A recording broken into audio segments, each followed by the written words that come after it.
Hello everyone, आप सबका board का पेपर ऑलरेडी शुरू हो चुका है और उसमें से कुछ पेपर ख़त्म भी हो गए। आप सबने उस पेपर्स के लिए बहुत ज़्यादा मेहनत भी करा है और उस पेपर को आप बहुत अच्छे से लिख के भी आए हैं, लेकिन at the time of result आप सबके नंबर अलग अलग आते हैं। तो कभी आपने सोचा है कि इसके पीछे रीज़न क्या है? Welcome back to my channel learn practice achieve.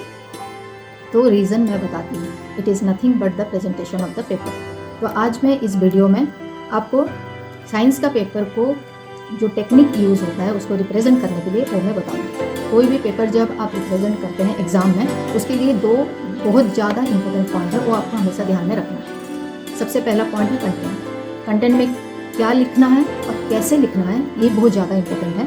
Second point है इम्प्रेशन ऑफ द एग्जामिनर। आपको अपनी राइटिंग के थ्रू ऐसे इम्प्रेस करना है एग्जामिनर को कि आपका नंबर बिल्कुल भी ना कटे। So without wasting much time, let's start. Science paper का टेक्निक जानने से पहले हम एक क्विक लुक देते हैं कि हमारा साइंस का क्वेश्चन पेपर कैसा होगा। 80 मार्क्स के क्वेश्चन पेपर हैं, 3 आवर्स का टाइम है। Question paper is divided into 3 parts, 50%, 20% और 30% के बेसिस पे। 50% में क्वेश्चंस कॉम्पिटेंसी बेस्ड होंगे, MCQs, case based and source based questions. 20% में एमसीक्यू का एडिशनल क्वेश्चंस होंगे और 30% में short and long answer type questions होंगे।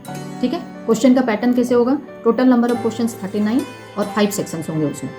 और जो सेक्शंस ए होगा, सेक्शन ए में 1 मार्क्स का क्वेश्चन 20 होगा, सेक्शन बी 2 मार्क्स का क्वेश्चन 6, सेक्शन सी 3 मार्क्स का क्वेश्चन 7, सेक्शन डी 5 मार्क्स का क्वेश्चन 3 और सेक्शन ई जो होगा 4 मार्क्स का क्वेश्चन 3 होगा। ठीक है, तो क्वेश्चन पेपर मिलते ही सबसे पहले आपको क्या करना है, आपको 15 मिनट्स टाइम मिलेंगे क्वेश्चन पेपर को रीड करने के लिए। तो क्वेश्चन पेपर मिलते ही आपको क्वेश्चन को बहुत अच्छे से रीड करना है, केयरफुली रीड करना है और अपना राइटिंग स्ट्रेटेजी उसी 15 मिनट्स के अंदर आपको प्लान आउट करना है। उस टाइम पे प्रॉपर टाइम मैनेजमेंट के बारे में भी आपको सोचना है और ये भी सोचना है कि जो क्वेश्चंस आए हैं उसमें क्वेश्चन पेपर में, वो क्वेश्चन पेपर को आपको कौन सा सेक्शन पहले अटेम्प्ट करना है, कौन सा बाद में। ओके, और ये ध्यान रखना है कि उसमें जितने भी क्वेश्चंस होंगे सारे क्वेश्चन कंपलसरी है, लेकिन इन बिटवीन कुछ क्वेश्चंस के पार्ट ऐसे होंगे जिसमें ऑप्शंस दिए होंगे। तो दोनों ऑप्शन में से कोई एक ऑप्शन आपको चूज करना है। तो जो ऑप्शन आपको इजीली आ रहा होगा या जिसको आप अच्छे से रिकॉल कर पा रहे हो, आपको ध्यान रखना है कि उसी क्वेश्चन को अटेम्प्ट करना है आउट ऑफ दैट 2। ठीक है, आफ्टर 15 मिनट जब आपका आंसर लिखने का टाइम आता है तो आंसर शीट जब आप ओपन करते हैं, सबसे पहले आंसर शीट को टर्न करके लास्ट पेज में चले जाइए और वहाँ पे रफ लिखना शुरू करें। रफ इसीलिए लिखना है कि क्योंकि पेपर के टाइम पे ड्यू टू एंग्जाइटी और ड्यू टू स्ट्रेस हमें लगता है कि हम कुछ चीज़ें भूल रहे हैं। तो इसीलिए जो चीज़ उस टाइम पे इंपॉर्टेंट चीज़ आपको याद आता है, चाहे वो केमिस्ट्री का हो, बायो का हो या फिजिक्स का हो, जो इंपॉर्टेंट पॉइंट्स होगा या कुछ फॉर्मूलाज होगा, वो लास्ट पेज में आप लिख देंगे। या कोई भी लॉन्ग क्वेश्चन आंसर है तो उसके जो मेन पॉइंट्स हैं आप जस्ट हिंट्स के तरह वो सारे पॉइंट्स को लास्ट पेज में लिख दो, ताकि जब आप पेपर दोगे, पेपर के बीच में अगर आपको लग रहा है कि कोई चीज़ आप भूल रहे हो तो वो चीज़ आप स्टार्टिंग में ही लास्ट पेज में लिख चुके हो, तो उसको रेफरेंस में लेके आप आंसर कंप्लीट कर सकते हो। तो एक बहुत अच्छा टिप्स है, इसको ध्यान में रखना ताकि आपको पेपर के टाइम पे कोई स्ट्रेस ना हो। जब आंसर लिखना हम शुरू करते हैं, एक सिस्टमेटिक वे में हमें आंसर लिखना है। सबसे पहले हम सेक्शन ए से शुरू करेंगे क्योंकि वहाँ पे ऑब्जेक्टिव क्वेश्चंस, एमसीक्यू क्वेश्चंस हैं और एमसीक्यू क्वेश्चंस अगर हम सॉल्व कर देते हैं तो हमारे लिए कॉन्फिडेंस लेवल हमारा बूस्ट हो जाता है, तो आगे क्वेश्चन सॉल्व करना हमारे लिए उतना ही ईजी हो जाता है। एमसीक्यू में एक चीज़ आपको ध्यान रखना है, जैसे यहाँ पे 1 से लेकर 20 क्वेश्चन है तो मैंने यहाँ पे पेज में 1 से लेकर 20 यहाँ पे मेंशन कर दिया, क्योंकि यहाँ पे आपको 1 वर्ड आंसर लिखना है। और हमेशा ध्यान रखना कि जो भी आप आंसर लिख रहे हैं, जैसे कि यहाँ पे ए है आंसर, तो इसके अगेंस्ट में जो आंसर है प्रॉपर वही लिखना है, क्योंकि कभी कभी ऐसा होता है कि हम आंसर तो सही चूज़ किए होते हैं, लेकिन जब ऑप्शन लिखते हैं, हम ऑप्शन लिखने के टाइम पे क्या करते हैं, वहाँ पे गड़बड़ कर देते हैं, तो इसीलिए वहाँ पे नंबर कटने का चांसेस ज़्यादा होता है। तो इस चीज़ को हमेशा माइंड में रखना है आपको। सेकेंडली आप अगर देखोगे तो यहाँ पे क्वेश्चन नंबर 5 और जो क्वेश्चन नंबर 8 है, यहाँ पे ये स्पेस छोड़ा हुआ है। जहाँ पे भी स्पेस छोड़ा हुआ है इसका मतलब वो क्वेश्चन आपको उस टाइम पे आ नहीं रहा है, तो उस टाइम पे आप ज़्यादा मतलब उस बारे में नहीं सोच के आपको क्या करना है, उस क्वेश्चन को फॉर द टाइमिंग छोड़ देना है। ठीक है, और जब आप छोड़ेंगे तो हमेशा ध्यान रखना कि छोड़ना जहाँ पे छोड़ रहे हो उस जगह पे एक पेंसिल में लाइन डाल देना, ताकि आपको पता चले कि ये क्वेश्चन आपको फिर बाद में अटेम्प्ट करना है। ठीक है, तो क्योंकि यहाँ पे 20 क्वेश्चंस हैं और 20 मार्क्स का क्वेश्चन है, तो इसीलिए जो टाइम आप इसके लिए स्पेंड करोगे वो 22 मिनट्स अराउंड स्पेंड करो, ताकि बाकी सेक्शन के लिए आपको प्रॉपर टाइम मिले और आप प्रॉपर उसको मैनेज कर पाओ। ठीक है, मूव करते हैं सेकंड सेक्शन में, सेक्शन बी में। ऐसा नहीं है कि आपको जब क्वेश्चन पेपर मिलता है तो आप उसी सीक्वेंस में जाएंगे जिस सीक्वेंस में क्वेश्चन पेपर है। आप कोई भी सेक्शन पहले शुरू कर सकते हैं। लेकिन जब भी क्वेश्चन शुरू करते हैं आपको ये ध्यान रखना है कि सेक्शन की जो क्वेश्चन है वो सीरियली होने चाहिए, ठीक है। अगर इन बिटवीन कोई क्वेश्चन नहीं आ रहा तो चाहे वो क्वेश्चन के लिए आप स्पेस छोड़ दो, लेकिन मूव करो सीक्वेंस वाइज। जब भी आप क्वेश्चन लिखते हो तो उसमें प्रॉपर वे में उसको लिखना है, क्लियरली लिखना है ताकि वो रीडेबल हो, ठीक है। और अगर क्वेश्चन में कोई डायग्राम ड्रॉ करने के लिए नहीं दिया हुआ, लेकिन अगर जब आंसर लिख रहे हो उस टाइम पे डायग्राम की ज़रूरत पड़ रही है तो आप डेफिनेटली वहाँ पे डायग्राम ड्रॉ करो, ताकि वो जो एग्जामिनर है उनका इंप्रेशन उसमें बनेगा कि आपको ये सब चीज़ बहुत क्लियरली आता है, ठीक है। और जब सेंटेंस लिखते हो कोई भी 2 सेंटेंस के बीच में प्रॉपर गैप रखो ताकि वो रीडेबल हो पाए, ठीक है। ये जो सेक्शन है, इसी सेक्शन में आपके 2 मार्क्स के क्वेश्चन हैं और 6 क्वेश्चन हैं। सो अकॉर्डिंगली आपको उसका वर्ड लिमिट भी उतना ही रखना है, 30 to 50 वर्ड्स। और उसके बाद जो टाइम आप यहाँ पे स्पेंड करोगे, क्योंकि ओनली 6 क्वेश्चन है तो ज़्यादा से ज़्यादा टाइम स्पेंड नहीं करना, 23 मिनट्स के अंदर कोशिश करो, इन एंड अराउंड 23 मिनट्स, ताकि ये सेक्शन आपका अच्छे से कंप्लीट हो जाए, ताकि बाकी सेक्शन के लिए आपको प्रॉपर टाइम मिले। सेक्शन सी जब हम शुरू कर रहे हैं तो वहाँ पे आपको वही सेम पैटर्न यूज़ करना है, लेकिन यहाँ पे आपको ध्यान देना है कि कोई भी चीज़ को आप जब कटिंग करते हैं तो बार बार उसके ऊपर लिखा ना करें। यहाँ पे आप देख रहे होंगे, यहाँ पे सॉलिड जो लिखा हुआ है, एक रॉन्ग वर्ड लिखा हुआ है इन प्लेस ऑफ लिक्विड।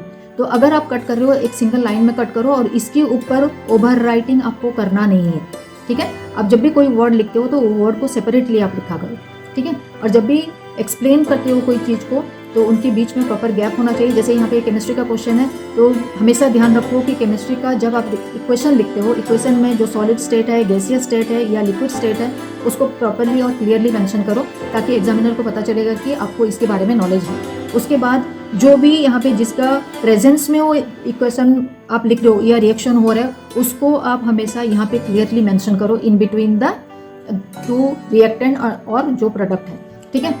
जब भी आप क्वेश्चंस लिखते हैं उसमें जो मेन पॉइंट्स है, जैसे कि यहाँ पे आप एक चीज़ मेंशन कर रहे हो सिनाबार, इसका केमिकल नेम जो है उसको भी आपने यहाँ पे मेंशन किया, तो हमेशा उस चीज़ को हाईलाइट करो ताकि एग्जामिनर की नज़र में वो चीज़ आएगा तो एग्जामिनर का इंप्रेशन बढ़ेगा आपका क्वेश्चन आंसर के ऊपर। और जब भी क्वेश्चन आंसर आप लिखते हैं उस टाइम पे ये ध्यान रखें कि अकॉर्डिंग टू द मार्क्स, जैसे कि ये क्वेश्चन जो है ये 3 मार्क्स का क्वेश्चन है और 7 क्वेश्चन है, ठीक है। तो according to the type of question, according to the marks given to the question, आपको आंसर यहाँ पे डिसाइड करना है कि कितने वर्ड्स के अंदर लिखना है। तो आपकी वर्ड लिमिट यहाँ पे 50 to 80 वर्ड्स के अंदर होना चाहिए।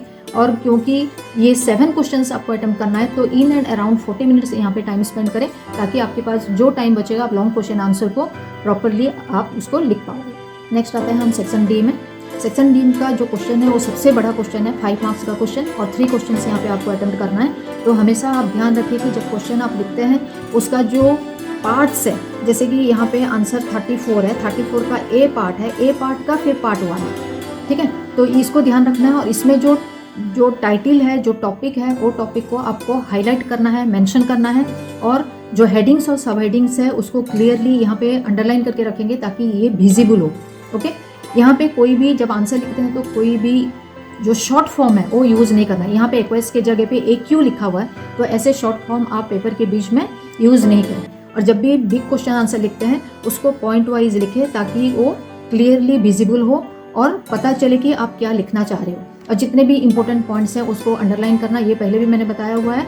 और जब भी कोई क्वेश्चंस जो मार्क्स होते हैं वो मार्क्स अगर 2 मार्क्स के क्वेश्चंस हैं आपका, और अगर आप उसको पॉइंट में लिख रहे हो तो हमेशा ध्यान रखो कि उससे 1 पॉइंट ज़्यादा हो।